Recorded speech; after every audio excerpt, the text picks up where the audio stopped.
Hello, welcome to my daily Tour Divide coverage. This is day 14, and let's go over to track leaders and see what's happened. Now, I'm a little bit later today, but it does mean that we've seen the next two finishers come in. So Laurens ten Dam and Angus Young, they've kind of been, I'd say, in a bit of a battle over the last few days, certainly keeping each other honest anyway. And they've both finished. So Laurens, his finish time is 13 days, 7 hours, 41 minutes, and Angus, 13 days, 18 hours, 3 minutes. And they were both ahead of that time from Mike Hall, which was kind of I guess it can probably now be considered the gold standard for the Tour Divide, is to get ahead of that time from Mike, which is no mean feat in itself. And a couple of years ago, we would have been pretty amazed with that kind of time. It just puts in perspective how fast Victor was in that 11 days. 8 hours. Elsewhere, Miko's been on a charge. So he was up with Xavier, but he's really got a gap over the last day or so. And he's on that final finish straight now. It looks like he's just hit the road again after the Continental Divide Trail section. He's only going to be probably an hour, not even that, behind Mike's time as well. So yeah, not really heard much from Miko. He's keeping himself to himself, which is totally understandable. But yeah, what a fantastic sort of ride by him at the end there. And again, he's going to do a time which probably would have won the Tour Divide not that many years ago. So again, pretty amazing ride from him. Xavier looks like he's having a bit of a rest, and he's in a bit of danger of Dries catching up with him. And I imagine Xavier's just having a bit of a power nap more than anything, but he'll be making a push for the border. Felix, he's still going on a single speed. He's not had the smoothest run with that dog incident the other day, but he's still going. And then Megan, she's still rolling too as well. So we'll hear from her in a second. She's just passed through Silver City. Sounds like she's done a bit of an all-nighter, so she'll be aiming to finish at the end of the day. They should. Put it in perspective. When I did the race, I left Silver City. It must have been around midday, 1 o'clock.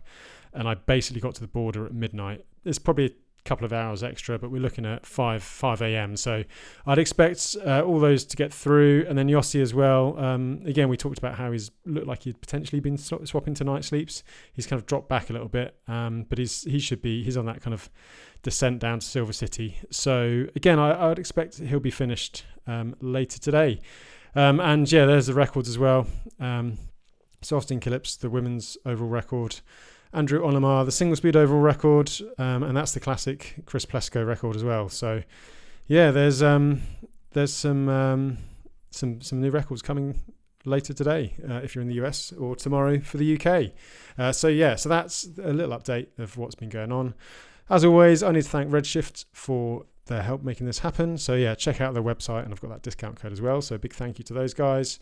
And Enduro Bearings, just received a new XD15 bottom bracket for my TCR build, so that's going to be built up later next week, and I'm sure there'll be some videos and stuff about that in the next couple of weeks. If you're enjoying this coverage and you want to find out more about what I do when I'm not sat at home in front of my computer, maybe consider subscribing. I've actually got some sort of techie videos coming, so a build on my TCR bike. I'll be down at Mason next week, and also I'm tinkering with frame building, so there'll be something kind of interesting coming there, as well as podcasts. I think it sounds like we're having Laurens and Angus on the podcast next week, which would be good if we can make it happen in time. So that'd be good. And then we'll have a TCR podcast coming up as well in the next few weeks. So yeah, give us a like and a subscribe, or you can listen on to the podcast on any of your sort of the main podcast platforms, like Spotify or Apple Podcasts, any of those. Thanks. If you're still watching by now, it means you're really into it, and I appreciate it. So thanks. Also, just on the shop, I know quite a lot of you have ordered hats and stuff. I've got like 1 or 2 coloured ones left. So if you want one, or you think you might like one, I guess get your ordering, because once they're gone, they're gone. I've got some black ones and my zine as well. Thanks to everyone that has ordered those. And sorry if you're in Germany, because it seems to be taking quite a long time to get there, but stuff is getting there eventually. So just need to wait a while. I don't know. There's obviously There's obviously a bit of a translation gap between the UK post and the German post. Thanks for your patience on that. And of course, Riber GPS, their mapping stuff is excellent. I've been spending far too much time in front of Riber GPS the last weeks as I prepare for TCR. I've still got that 25% code. So thanks to those guys too. Right, that's all that stuff. I've got some messages from riders. So first up, I've got a nice message from Lawrence. Really grateful for Lawrence for sending in updates.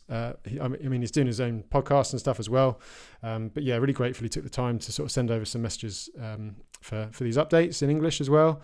And so Lawrence, he finished, and there's a little shop at Hachita, which is the last sort of resupply of the whole route. And he caught up with Angus just to sort of say hi before he finished, and sent this nice little message. So let's hear what Lawrence said, and with a cameo from Angus as well. Yo, Josh, a little voice note for me. Hachita Food Market after the race. Do you want to just camp? Just waited for Mr. Young to give him my respect for pushing me so fast and hard. Because I think we were chasing each other for really early in the morning. Since Elkhorn Hot Springs till 2 or 3 days ago, you know. An extra sandwich. So I've got some. Okay, and then there's waters down there, right? Preparing for the Continental Divide while he's arranging his pickup with Jeffrey. Jeffrey is full of energy as always. Breakfast, photos. I won't be there tonight anymore. Probably I'm tonight already in El Paso, drinking beers and watching soccer. And then when you get down there, right on the right-hand side, all kinds of room you can. Let's wait for Angus to have some words for you. You might come say hello. Angus, George. Hello there. Just at Hachita. Got the last section to go. But we're feeling good. Yeah, can't wait. Nearly there. Finish it. Yeah, we're going to get this thing done. So we make the unofficial podium pick here. Bassani is gone.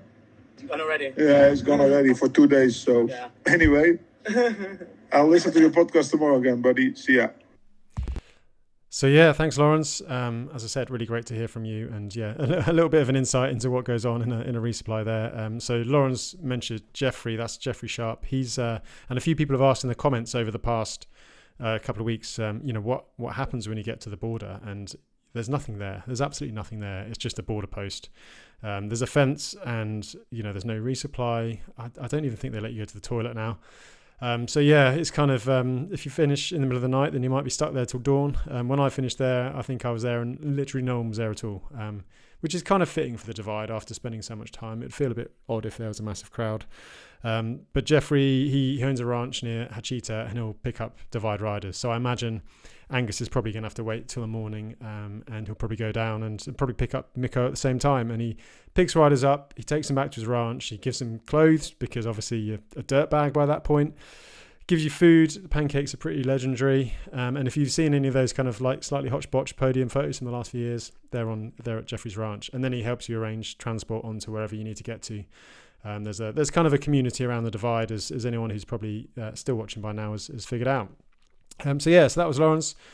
Second place. Sounds like he had a good ride, and maybe we'll try and get him on the podcast with Becky and maybe Angus as well. It'll be next week. So yeah, keep an eye out for that. Also, I have a nice message from Megan as well, from the classic Denny's, which seems to be a bit of a late night staple in Silver City. So let's hear what Megan's been up to and how she's going. Tour Divide update, day 14. It's 1:20 a.m. and I'm in Denny's because it's the only thing open in Silver City. I've got a giant stack of pancakes and breakfast and a couple of club sandwiches to go, Coke refills and a milkshake. So hopefully this is enough to get me to the border. They started out great in Pie Town, just beautiful, nice riding.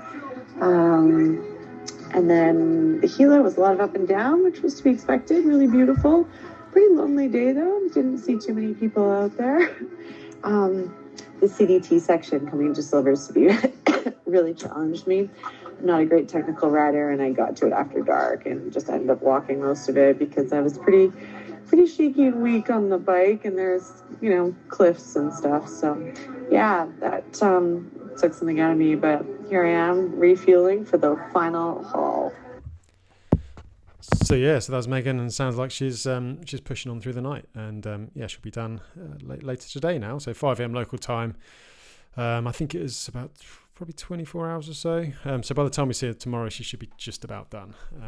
So yeah, that was Megan. And the CDT section, it's pretty much, well, previously before the introduction of a couple of additional bits at the start of New Mexico and just before the finish, was pretty much probably one of the only bits of single track on the divide. There's a bit in Canada and a little bit off Boreas Pass, but apart from that, it was pretty much dirt roads the whole way. And I remember hitting that section, and it's a bit of a shock because you're used to this wide space around you, and then suddenly you've got to do these little short, sharp, hard efforts to get over little obstacles and things. So yeah, can take some adapting to. So that was Megan, and yeah, I think I finished this one up with a couple of stories. So yeah, this is Felix, obviously en route to set the single speed record. Looks like he's at the sleeping in the dirt stage of things. So we talked about it before, how Victor's stayed in a hotel every single night, and I think that's just credit to him as to how strong he is that he can actually cover the gaps, but you get it a little bit out of sync, and then you're sleeping in the dirt. So Felix had a bit of a nap here by the looks of it. That's New Mexico for you. Not much there.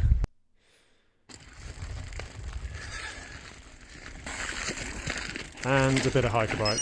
The Healer is tough. Yes. The Healer is pretty tough, even on gears. You're pinned in first gear, so I imagine on a single speed, there's a fair bit of walking there. But he's through it and he's on the home run, so great work from Felix. And then another finished photo. Tour Divide, P3, 13 days, 18 hours, 20 minutes for Angus Young. So that's Angus at the border post. I imagine he's probably had a little nap at the finish there. And well done to Angus. That's not a bad debut on the Tour Divide. And he's also put a bit of a video up as well. So we'll do that. I won't show you all of it because otherwise I get a load of hassle off YouTube for music. But yeah, this is Angus. Nearly there. Only 15k left of the single track. Let's do this.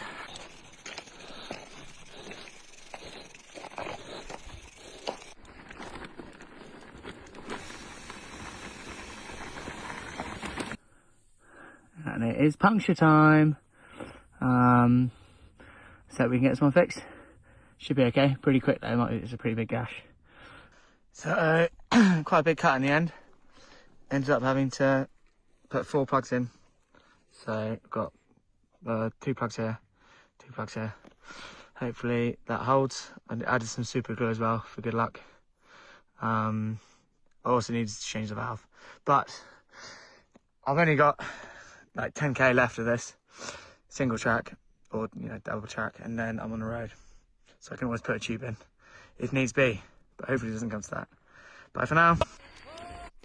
So that's Angus, and as I've said a few times, the Tour Divide is never over until it's over, and we heard actually on the podcast with Justinus last week. He said it's quite a tricky section, and a few people I think have been caught out with cuts on that, especially when you're tired. You think it's nearly done, and that's when you make silly little mistakes, catch a sharp rock or whatever, and can cause cuts in the tyres. So Angus had a cut. He did actually send me a voice note, but I managed to delete it. So we're not going to hear more than that, but he said eventually it was 10 plugs in there. But yeah, he seemed very happy that it was about to finish. He sent me a message just on the final run-in on the tarmac there. So that's today. So 2 more finishes, and I think tomorrow I'll probably do a slightly later update again, and hopefully we'll have some records being set. So thanks as always for watching, and I'll catch you again tomorrow.